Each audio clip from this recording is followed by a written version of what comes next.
وعلى آله وأصحابه ومن تبعهم بإحسان إلى يوم الدين۔ توحید کے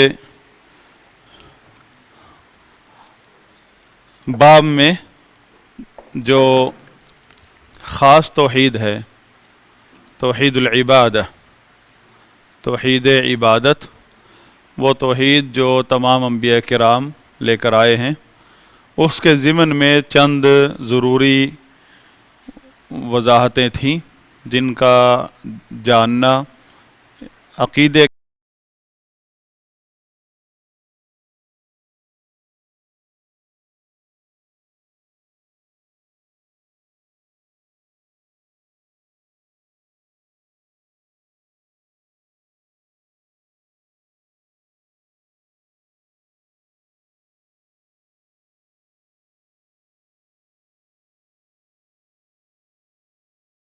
تو ہم بات کر رہے تھے توحید عبادت میں لفظ عبادت پر، کہ لفظ عبادت اصل میں یہ توحید الوہیت ہے کہ اللہ تعالیٰ الہ ہے، معبود برحق ہے، اور اس کا بندوں پر یہ حق ہے کہ بندے اپنے اعمال کو اس کے لیے خالص کر لیں، اس کے لیے خالص، اور یہی توحید ہے کہ اپنے اعمال میں اللہ کے ساتھ کسی کو بھی شریک نہ کریں۔ اور جب ہم اپنے اعمال کی طرف دیکھتے ہیں تو یہ اس لحاظ سے اسے توحید عبادت کہتے ہیں، کیونکہ ہمارے اعمال اس وقت تک عبادت نہیں بن سکتے جب تک ہم اپنے اعمال کے اندر توحید کا فارمولہ نہیں لگائیں گے، یعنی نفی پلس اثبات پھر توحید بنے گی، کہ ان تمام اعمال کو میں جو نفی ہے کہ اس میں غیر اللہ کی شرکت کی نفی کرنی ہے، غیر اللہ کی شرکت جو ہے وہ نہیں ہو سکتی، کہ اعمال کا ہمارے افعال، اعمال، اقوال، ان میں کوئی معمولی سا بھی حصہ ہم غیر اللہ کے ساتھ، غیر اللہ کے لیے نہیں کر سکتے، اور اللہ کے لیے ہی اعمال ہیں، تو پھر یہ توحید عبادت بنتی ہے، یہ اعمال ہمارے عبادت بنتے ہیں۔ ورنہ عبادات تو انسان، بنی نوع انسان کی فطرت میں ہے عبادت کرنا، تو جتنے بھی غیر مسلم مذاہب ہیں سب عبادت کا کنسپٹ رکھتے ہیں اور سب عبادت کرتے ہیں اپنے اپنے اعتبار سے۔ تو انبیاء کرام نے یہ عبادات جو اعمال ہیں بندوں کے، ان کو درست کرنے کے لیے توحید کا فارمولہ دیا ہے، جو کہ اللہ تعالیٰ کا حکم ہے کہ اللہ کے لیے اپنے اعمال کو خالص کر لو۔ توحید کے بغیر یہ اعمال عبادت نہیں بن سکتے، یا دوسرے لفظوں میں کہیں عبادت جتنی مرضی کر لیں، توحید کے بغیر یہ عبادات ضائع ہیں، اور وہ توحید عبادت ہے۔ تو عبادت، لفظ عبادت جو ہے وہ دو معنوں میں استعمال ہوتا ہے۔ ہمارے سامنے ہے ایک نماز، الصلاۃ۔ الصلاۃ دو پہلوؤں سے عبادت کا مفہوم پیش کیا جاتا ہے۔ نماز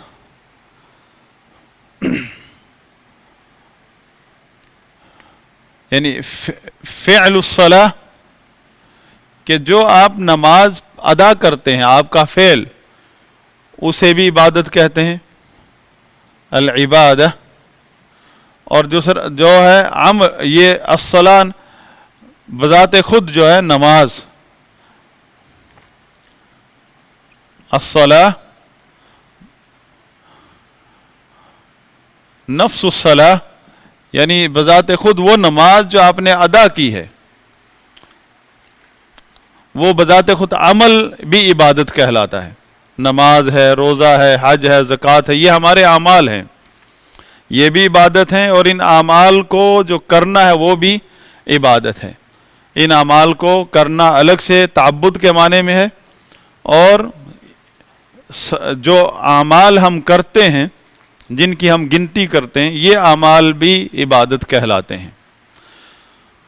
تو عبادت کے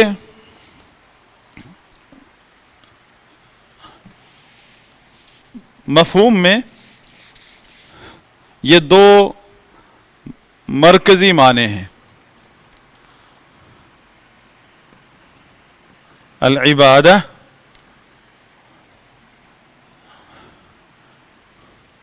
ایک بمعنی تعبد، جس کا ہم ذکر کر چکے ہیں، التعبد، اور دوسرا ہے المتعبد بہ،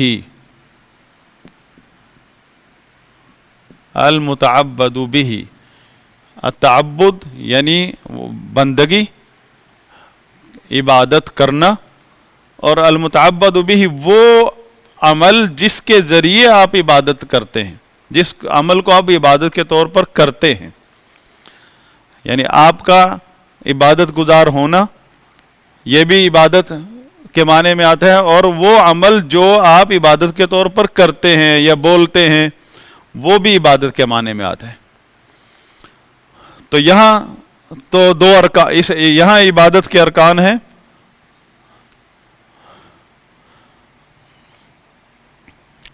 المحبہ، اللہ تعالیٰ کی محبت، التعظیم،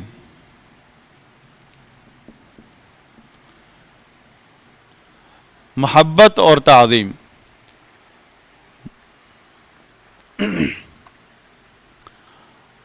تو محبت اور تعظیم کے طور پر جب آپ کچھ کرتے ہیں اور کوئی کسی کام کو چھوڑتے ہیں حرام سمجھتے ہوئے، تو پھر آپ کا یہ کرنا اور چھوڑنا یہ اللہ کی بندگی کہلاتا ہے۔ کیا کرتے ہیں، کیا چھوڑتے ہیں، وہ اس کا ذکر یہاں ہوگا۔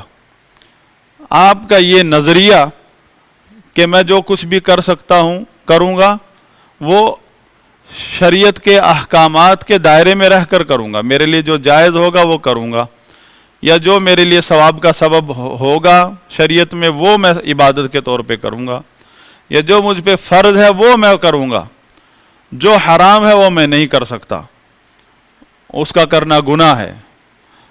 تو یہ کس لیے، یہ آپ کا کرنا نہ کرنا محبت اور تعظیم کے پہلو سے یہ آپ کا بندگی ہے، یہ اصل بندگی ہے، یہ عبادت ہے۔ اسی کو اقامت الدین کہتے ہیں، اسی کا حکم ہے کہ اقامت دین اس معنی میں ہے۔ اقامت دین حکومت کے قیام کے معنی میں نہیں ہے، یہ خوارج کی تفسیر ہے لا الہ الا اللہ کی۔ تو اللہ تعالیٰ نے اقامت دین کا حکم دیا، وَأَنْ أَقِيمُوا الدِّينَ وَلَا تَتَفَرَّقُوا، اللہ کے دین کو قائم کرو، مطلب اپنے اعمال کو اللہ کے لیے خالص کرو، اور وہ بھی محبت اور تعظیم میں۔ اللہ کی محبت جو ہے عبادت ہے، تعظیم عبادت ہے، بلکہ عبادت کے ارکان میں سے، اللہ کی عبادت کے ارکان میں سے محبت، محبت سے رغبت پیدا ہوتی ہے، شوق پیدا ہوتا ہے، اور تعظیم سے اللہ کی عظمت سامنے آتی ہے تو پھر خوف بھی پیدا ہوتا ہے، خوف پیدا ہوتا ہے کہ کہیں اللہ کے حکم میں کوتاہی نہ ہو جائے مجھ سے، کہیں میں ایسے کام میں مبتلا نہ ہو جاؤں جس سے اللہ نے منع کیا ہے۔ تو یہ خوف اس کے اثرات میں سے ہے۔ محبت سے پھر آپ کے اندر شوق پیدا ہوتا ہے، اور اللہ کے وعدوں پر آپ کا اطمینان نصیب ہوتا ہے، آپ کو امید لگتی ہے کہ اللہ تعالیٰ مجھے اجر و ثواب سے نوازیں گے، جو عمل بھی کریں گے آپ اس کے اوپر آپ کی کیا امید ہوگی کہ اللہ تعالیٰ قبول کرے، قبولیت کے جذبے سے آپ عمل کریں گے نا، پھر یہی وہ امید ہے جو کہ عبادت کے ارکان میں سے ہے، رجا، اور اس پر پھر اس پوری بندگی کا بدلہ اللہ تعالیٰ نے جنت رکھا ہے، جنت کی امید لگے گی پھر اس محبت کے نتیجے میں۔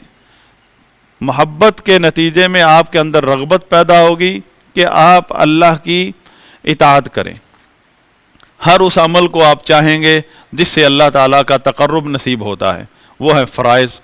اللہ کے نبی صلی اللہ علیہ وسلم نے فرمایا، حدیث قدسی میں ہے کہ سب سے زیادہ قریب کرنے والا عمل وہ عمل جس کے ذریعے بندہ میرے قریب ہوتا ہے وہ ہے فرائض.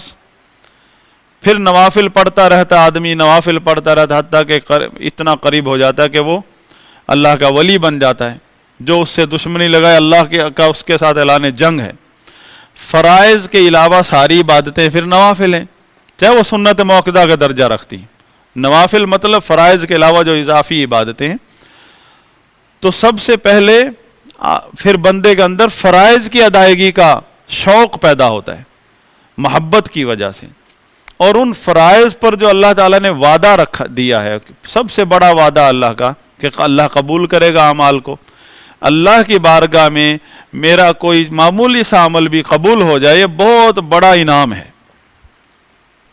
سیدنا ابن عمر رضی اللہ عنہما کیا فرماتے ہیں کہ مجھے اگر معلوم ہو جائے کہ میری یہ 2 رکعت قبول ہو چکی ہیں تو میں اسی وقت موت کی تمنا کروں گا ان 2 رکعت کے اوپر، بس مجھے اس سے بڑا زیادہ کچھ نہیں چاہیے. کیونکہ انما یتقبل اللہ من المتقین. تو یہ علامہ اگر آپ کا ایک عمل بھی قبول ہو جائے اللہ کی بارگاہ میں، اس کا مطلب آپ اللہ کی بارگاہ میں متقین میں شمار ہو چکے ہیں. تو یہ سارا جو ہے یہ شوق کہاں سے آتا ہے؟ یہ عبادت کے ارکان ہیں. محبت، یہ چیزیں اگر دل میں نہیں ہیں تو ہم لاکھ نفلوں کی اور فرائض کی گنتی پورے کرتے رہیں، یہ نتیجہ نہیں پا سکتے. اسی سے پھر وہ امید پیدا ہوتی ہے، رجا، امید. یہیں سے الرجا پیدا ہوتی ہے، اللہ سے امید لگاتا ہے بندہ کہ میں جو بھی عمل کر رہا ہوں اللہ قبول فرمائے گا. قبولیت کی امید سے بندہ شوق سے عمل کرتا ہے، اور قبولیت جب ہو جائے تو پھر اس کے اوپر اجر و ثواب ہے. اجر و ثواب میں لوگ مختلف ہوتے ہیں. قبولیت کا شرف سب کو نصیب ہو جاتا ہے. ایک ہی صف میں نماز پڑھ رہے ہیں، ایک ہی وقت کی نماز ہے، ایک ہی مسجد ہے، ایک امام کے پیچھے، لیکن نماز سب کی قبول ہو گئی، لیکن اجر و ثواب میں مختلف ہیں. کسی کو آدھا ثواب ملا، کسی کو 10واں حصہ ملا، کسی کو 20واں. اور کچھ لوگ بیچ میں ایسے بھی ہوتے ہیں جن کے منہ پر نماز کو پرانے کپڑے کی طرح پھینک کے مار دیا جاتا ہے. قبولیت ان کی بھی ہو گئی، نماز ظاہر میں قبول ان کی بھی ہو گئی. تو قبولیت کا پہلو بھی 2 قسم کا ہے. ایک ہے کہ آپ کے عمل ادا ہو گیا ہے، فرض ادا ہو گیا ہے، یہ بھی قبولیت کا ایک پہلو ہے. ادائیگی کے بعد اجر و ثواب مل گیا، یہ دوسرا پہلو ہے قبولیت کا.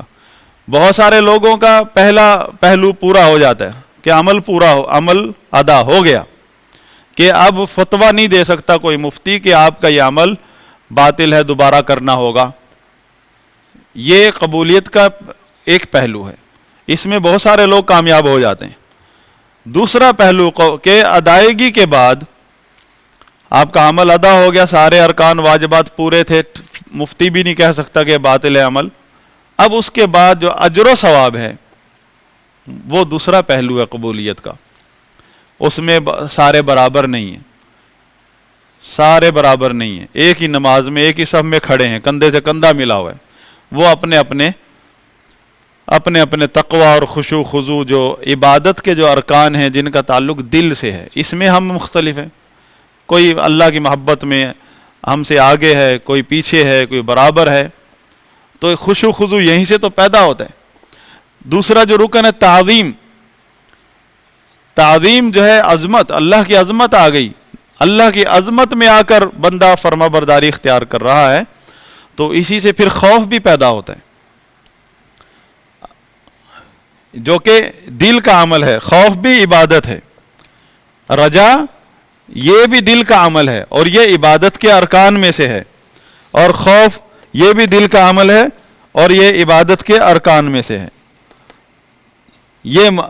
اس میں آدمی رغبت کی وجہ سے، اللہ کی محبت اور رغبت کی وجہ سے اللہ کے وعدوں کی طرف لپکتا ہے. آخر کار سب سے بڑا انعام جنت کا امیدوار بنتا ہے. خوف، پھر یہاں بندے کے اندر جو خوف عبادت پیدا ہوتا ہے وہ بھی عبادت کے ارکان میں سے ہے، نفل نہیں ہے. یہ حرام کام جب چھوڑتا ہے بندہ تو یہی وہ رکن ہے عبادت کا، جو خوف میں آ کر اللہ کی عظمت اتنی ہے اس کے دل میں کہ اس کی نافرمانی سے ڈرتا ہے، خالی اس بات کا خوف ہے اس کے اندر کہ وہ عظیم ذات کہیں مجھ سے ناراض نہ ہو جائے، اس کی ناراضگی کا خوف بڑا کھاتا ہے، اور اس کی پکڑ، اس کا عذاب وہ تو اس سے بھی بڑھ کر ہے۔ تو اسی لیے صحابہ کرام، تابعین، ان کی اگر ہم سیرت دیکھیں تو ان کے رنگ اڑے ہوئے ہیں خوف کی وجہ سے۔ اور ایمان جو ہے نا، ایمان خوف اور رجا کے درمیان ہے کہ یہ دو پر ہیں، دونوں طرف پلڑا توازن برقرار رہنا چاہیے، رجا کا بھی اور خوف کا بھی۔ اگر تھوڑا سا اس طرف جھک گیا، رجا امید زیادہ لگ گئی اللہ سے اور خوف کم ہو گیا، تو یہ مرجیوں کا راستہ ہے، گمراہ راستہ ہے۔ اگر خوف کا پلڑا بھاری ہو گیا، امید رجا کا پلڑا کم وزن ہو گیا، تو یہ خوارج کا راستہ ہے۔ خوارج نے جو کفر کے فتوے لگائے ہیں اور لوگوں کے گلے کاٹے ہیں، وہ ان کا خوف شدت پکڑ چکا ہے، کو ڈرتے ہیں۔ کتنے لوگ ہمیں اپنے نمازیوں میں سے ملتے ہیں، اتنے خوف زدہ ہوتے ہیں کہ محلے میں جو گناہ گار لوگوں کو دیکھ کر خوف زدہ یہ ہو رہے ہیں کہ ہم سے اللہ پوچھے گا ان کا ہاتھ کیوں نہیں کاٹا گیا، اس حد تک خوف۔ پھر کیا ہوتا ہے، یہ خوف ان کو گمراہی کی طرف لے جاتا ہے، جو یعنی توازن کھو چکا ہے خوف۔ اور رجا اللہ کے وعدوں کی امید، اللہ کے وعدے، اور یہاں وعید ہے، وعید اللہ نے سنائی تو اس سے خوف پیدا ہوتا ہے۔ اللہ کے وعدے ہیں، ہر عمل پر اللہ کا وعدہ ہے قبولیت کا، تو اس سے امید ہوتی ہے۔ تو دونوں برابر ہونے چاہیے۔ تو اہل سنت کا مسلک الرجا اور خوف کے بیچ میں ہے، یہی ایمان ہے۔ تو یہ چیزیں، یہ سارے دل کے اعمال ہیں،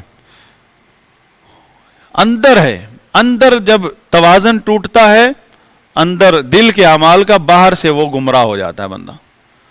اندر جب توازن صحیح ہوتا ہے ان چیزوں کا، تو باہر آدمی اللہ کا ولی ہوتا ہے، سنی ہوتا ہے، صحیح سنی۔ سنی کا مطلب معتدل، صحیح، عین وہ اسلام جو رسول اللہ صلی اللہ علیہ وسلم پر نازل ہوا ہے، اس اسلام کے مطابق عمل کرنے والا شخص، اس اسلام کو اپنا مسلک سمجھنے والا شخص۔ جو ہی نظریے میں، مسلک میں لوگوں کے افکار آ جائیں گے، شخصیات کے افکار آئیں گے، فوراً آدمی جو ہے حق سے ہٹ جائے گا، افراد تفرید کا شکار ہو جائے گا۔ منہج اہل سنت ہی فقط ایک ایسا مسلک ہے کہ جس میں شخصیات کی تجاویز یا ان کی آراء کا کوئی دخل نہیں ہے، جبکہ یہ منہج اتباع ہے، اس میں صحابہ، تابعین، ائمہ کی اتباع لازم ہے۔ شخصیات ہیں، لیکن شخصیت پرستی کی جڑ اکھاڑ دی ہے اس مسلک نے، منہج اہل سنت نے، کہ سنت سے مراد وہ طریقہ جس پر رسول اللہ صلی اللہ علیہ وسلم اور صحابہ ہیں۔ تو اہل سنت وہ لوگ جو اس طریقے پر چلتے ہیں، اس اسلام پر چلتے ہیں، اس اسلام کو اپنا مسلک سمجھتے ہیں جو رسول اللہ صلی اللہ علیہ وسلم اور صحابہ کے منہج میں تھا۔ پھر ہم آتے ہیں اعمال کی طرف۔ یہاں نظریہ ہے، عقیدہ ہے، جس عقیدے کی وجہ سے آپ کے اعمال صادر ہوتے ہیں۔ تو یہاں اس عقیدے میں توازن اور استقامت بہت ضروری ہے۔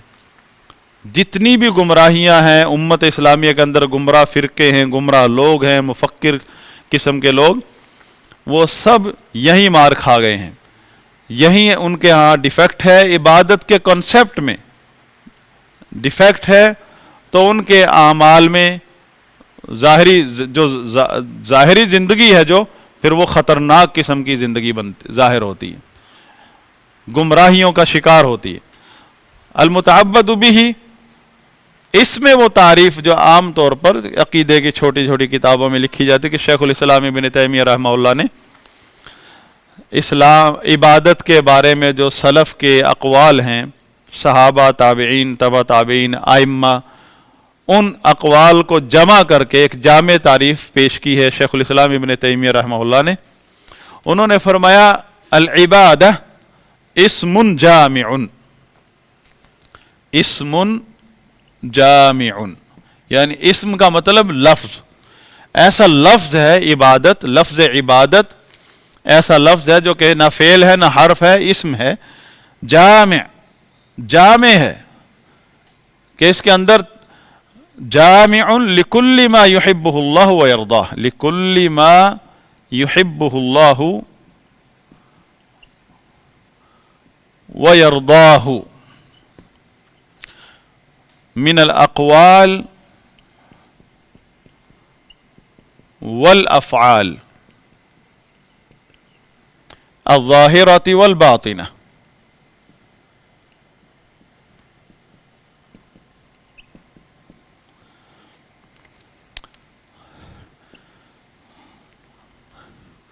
کہ تمام ظاہری اور باطنی اقوال اور افعال اس لفظ میں شامل ہیں جن سے اللہ تعالی محبت کرتا ہے اور راضی ہوتا ہے.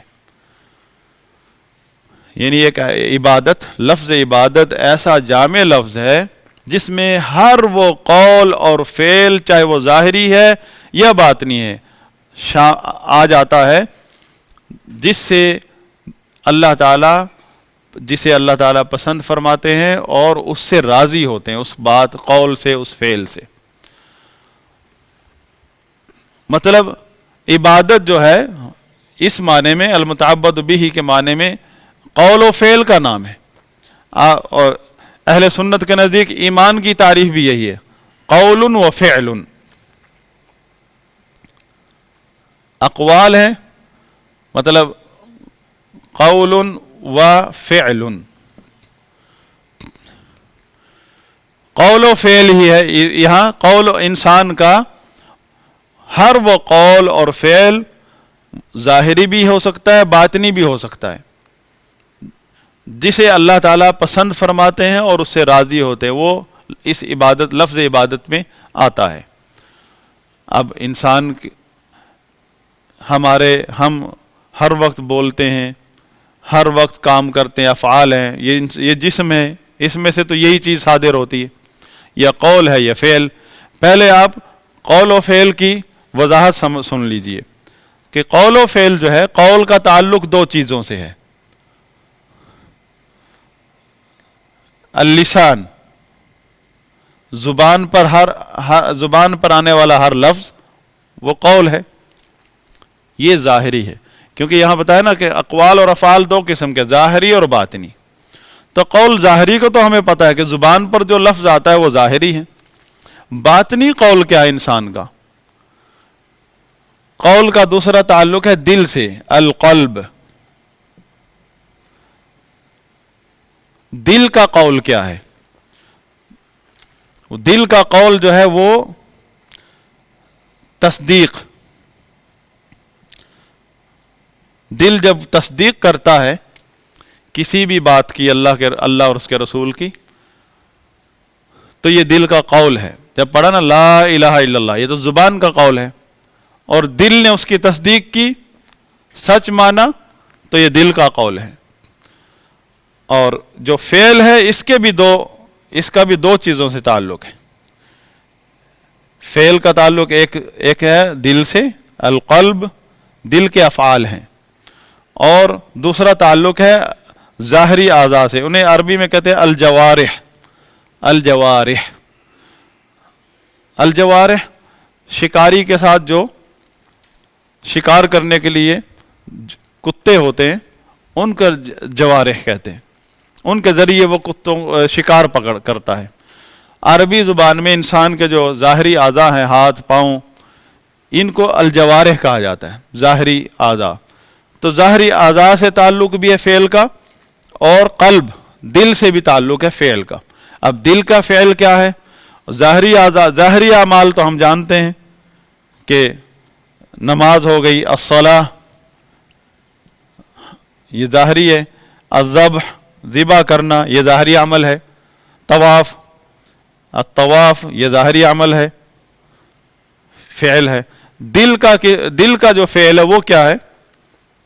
وہ ہے وہ جو پیچھے گزرے ہیں، المحبہ اللہ کی محبت، التعظیم، التوکل، الرغبہ، الخوف، الخشیہ.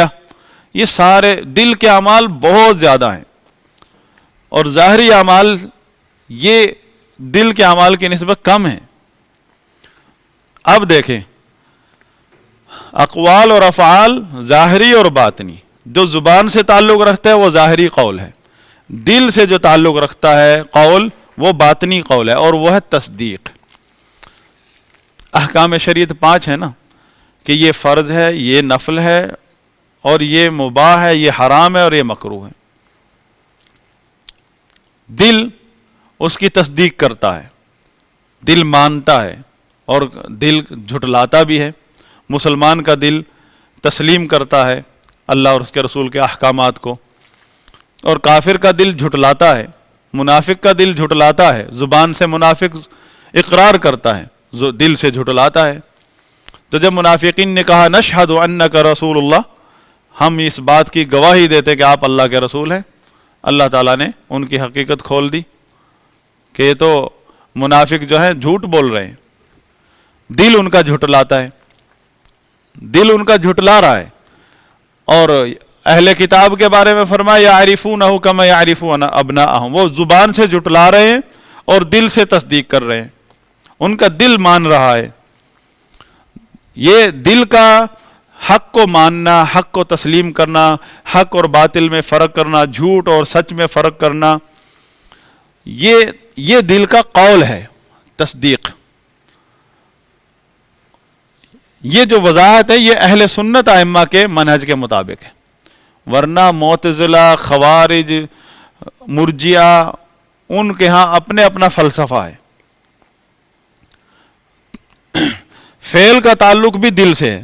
پھر جب دل اس تصدیق کی بنا پر، جو اس نے تصدیق کی، جو اس کے پاس معیار ہے جھٹلانے کا اور تکذیب کا اور تصدیق کا، اس بیس پر پھر دل جو ہے اس کے اعمال جو ہے وہ صادر ہوتے ہیں. جبکہ یہ جو اعمال ہیں دل کے، یہ اعمال ہمیں ہر دل کرتا ہے. یہودی کا دل بھی یہی عمل کرتا ہے، سکھ کا دل بھی یہی عمل کرتا ہے. دل کے یہ فنکشنز ہیں. یہ تو کوئی بھی انسان ہے، انسان کا بچہ ہے، اس کا دل یہ اعمال کرتا ہے. یہ اعمال الگ سے پیدا کرنے کی ضرورت نہیں، سب کے دل یہ عمل کرتے ہیں. سب لوگوں کے دلوں میں یہ اعمال موجود ہیں. لیکن کیا اللہ کے لیے ہوتے ہیں یہ اعمال؟ کیونکہ توحید عبادت کیا ہے کہ اپنے اعمال کو اللہ کے لیے خالص کرنا ہے. نبیوں کی دعوت یہ ہے کہ یہ اعمال تو پہلے سے کر رہا ہے. سب ہر انسان کی زبان بھی بولتی ہے. یہ الگ بات ہے کسی کی زبان حق کے لیے اٹھتی ہے اور کسی کی زبان حق کو دبانے کے لیے اٹھتی ہے، باطل کا ساتھ دیتی ہے. دل بھی کسی کا دل رسول کی تصدیق کرتا ہے اور کسی کا دل رسول کو جھٹلاتا ہے. فعل بھی، ہمارے افعال جو ہیں تو پھر اسی بیس پر ہوتے ہیں کہ کسی کا دل اللہ سے بھی محبت کرتا ہے اور غیر اللہ سے بھی محبت کرتا ہے. اللہ تعالیٰ نے مشرکین کے بارے میں فرمایا وَمِنَ النَّاسِ مَن يَتَّخِذُ مِن دُونِ اللَّهِ أَندَادًا يُحِبُّونَهُمْ كَحُبِّ اللَّهِ. مشرکین کے بارے میں فرمایا کہ اللہ کے ساتھ شرکا بناتے ہیں اور ان سے ویسی ہی محبت کرتے ہیں جیسی وہ اللہ سے محبت کرتے ہیں. اس آیت میں اللہ تعالیٰ نے مشرکین کی 2 محبتوں کا اس بات کیا ہے. ایک وہ محبت جو ان کی اللہ کے لیے ہے، اور بالکل اس کے مثل غیر اللہ کے لیے محبت بھی ہے ان کی. وہی محبت جو عبادت ہوتی ہے. ایک محبت ہے فطری کہ انسان اپنے دوست سے محبت کرتا ہے، اپنے ماں باپ سے محبت کرتا ہے. یعنی یہ محبت فطری ہے، اس کا تعلق عبادت سے نہیں. ہاں اگر یہ محبت بھی، اس میں بھی اگر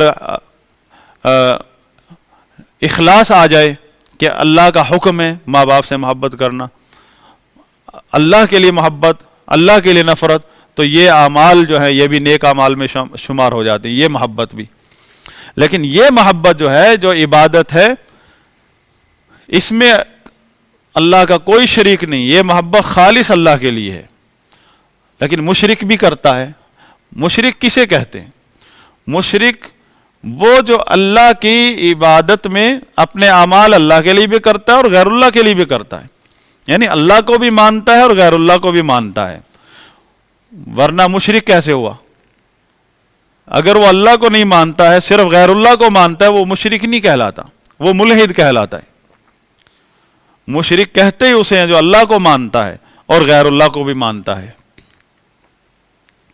اور مومن موحد جو صرف اللہ کو مانتا ہے، اس کی ڈکشنری میں اللہ کے علاوہ کوئی ایسی ہستی نہیں ہے جو ان اعمال کی حقدار ہو۔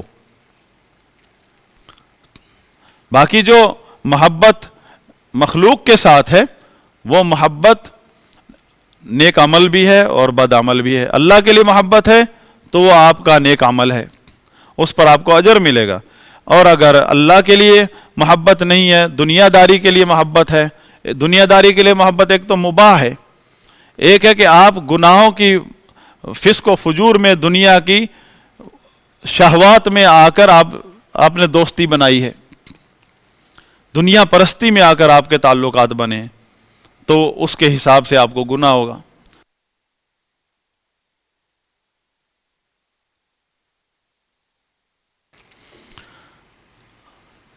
یہ وہ اعمال ہیں، اقوال افعال۔ یہاں دو چیزیں ہیں،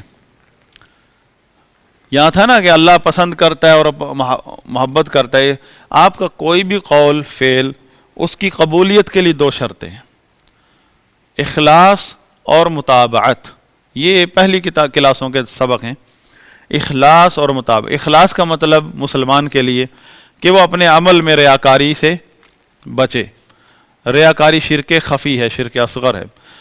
پہاڑ جیسا عمل ہو، وہ عمل انہی میں سے کہیں ہوگا، پہاڑ جیسا عمل، اس سے باہر تو نہیں ہوگا نا۔ پہاڑ جیسا عمل ہے، آپ سے صادر ہوا ہے، لیکن آپ اس میں نیت میں جو ہے ریاکاری آ گئی، اللہ تعالیٰ اس عمل کی طرف دیکھتا بھی نہیں ہے، اس بندے کے منہ پر مار دیتا ہے۔ اور اسی طرح اخلاص جو ہے وہ پہاڑ جیسا ہے بندے کا، لیکن عمل شریعت کے مطابق نہیں ہے، بدعت ہے۔ اللہ کے نبی کا ذکر کوئی چھوٹا عمل ہے؟ اللہ کے نبی صلی اللہ علیہ وسلم کا ذکر، آپ کی سیرت بیان کرنا، یہ کوئی چھوٹا عمل نہیں ہے، یہ تو پورا دین ہے۔ لیکن اگر اس کو بدعت کے طریقے پر، سنت سے ہٹ کر کوئی الگ طریقہ بنائیں گے اس کا، تو عمل جہاد جیسے اعمال، جہاد کوئی چھوٹا عمل ہے، اگر وہ شریعت کے ضوابط کے خلاف ہوگا، وہ جہاد نہیں، باطل ہوگا، فساد ہوگا۔ چاہے اخلاص آپ کا بہت، آپ اخلاص میں شک کر سکتے، جو آدمی جان دے رہا ہے، جان دے رہا ہے جہاد کے نام پر، اخلاص چوٹی، پہاڑ کی چوٹی کو چھو رہا ہے، لیکن شریعت کے اصول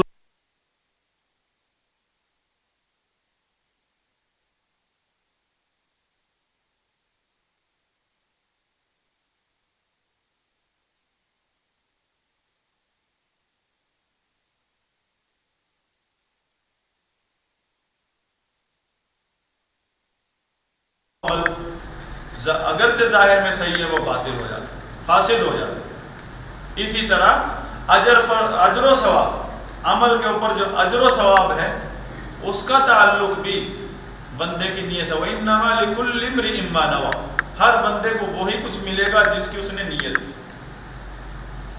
جس کی اس نے نیت کی۔ نیت کہاں سے آئے گی؟ آپ کو کیا چاہیے؟ آپ نے نماز پڑھی، ایک سپارہ پڑھا، تلاوت کی، اس پر کیا چاہیے؟ آپ کی سب سے زیادہ کیا امید ہونی چاہیے؟ آپ کو اس کے بدلے نہیں چاہیے، تاکہ اللہ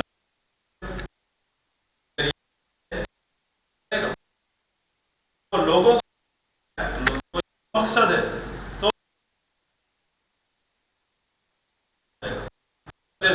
ظاہر میں آپ کا عمل بہت سا پر تکبیر اولا سے آپ شریک ہوئے، اور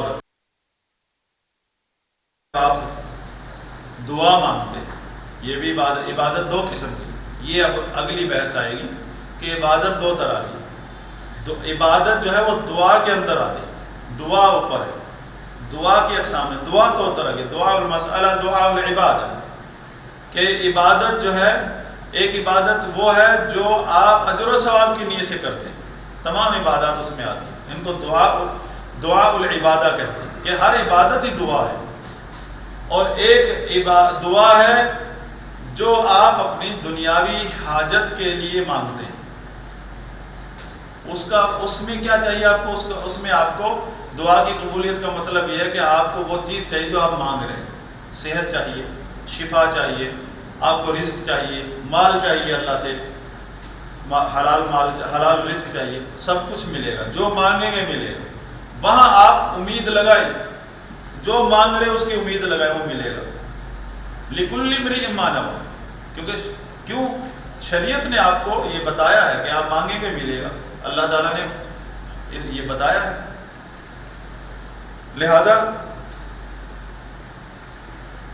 خلاصہ یہ ہے کہ توحید عبادت ہی سے ہماری زندگی سنور سکتی ہے، ہمارا تزکیہ نفس ہو سکتا ہے، اس کے بغیر تزکیہ نفس نہیں ہو سکتا. توحید عبادت ہی وہ واحد اس کا علم ہے جس سے ہم گناہوں سے اپنی زندگی کو پاک کر سکتے ہیں. توحید عبادت ہی وہ تزکیہ نفس ہے جس سے معاشرے سدھرتے ہیں. توحید عبادت کا علم ہی وہ نور ہے جس سے لوگوں کی دنیا اور آخرت سنورتی ہے اور لوگوں کو اللہ کا قرب نصیب ہوتا ہے.